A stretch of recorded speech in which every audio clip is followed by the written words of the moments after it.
which has got an incredible alignment feature with the 2 balls on the front and the way we have designed it. That's all helped. But the biggest issue has been the inconsistency of a golfer's stroke.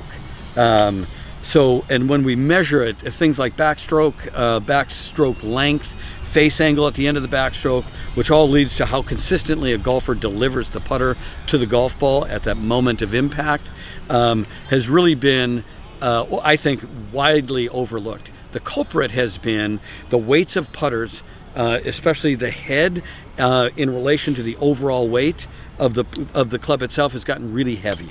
That's really been the golfers, and especially on tour, reaction to agronomy. Golf greens have gotten a lot faster. So as golf greens have gotten faster, head weights have gotten heavier and heavier and heavier. We've gotten to the point now, especially with these new lightweight grips like Super Strokes and things like that, that swing weights have just gotten totally out of whack, up into the low F range. So what's happened is the putter has really been trying to control the stroke instead of the golfer trying to control the putter.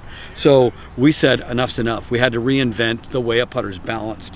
The biggest culprit has been the shaft because it's really been unchanged. So if heads have gotten so heavy, but the shaft has just been a normal steel shaft, it technically now would be weaker and harder to control that heavier head. And there's a lot of weight trapped in the middle.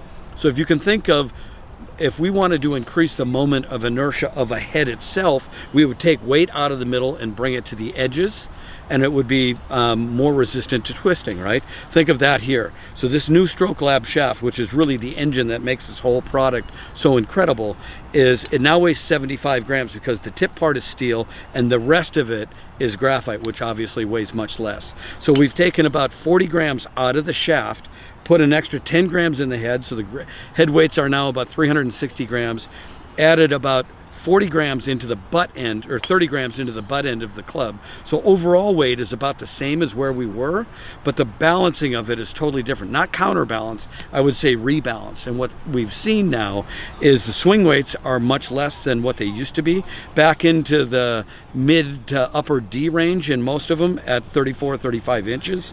And what's happened is the consistency of a golfer's putting stroke has gotten dramatically better. Backstroke length, which is really important in controlling a lot of things like a golfer's ability to control the face angle, and your distance control is improved by about 20%. The position of it, face angle at the end of the backstroke, is improved by about 20%.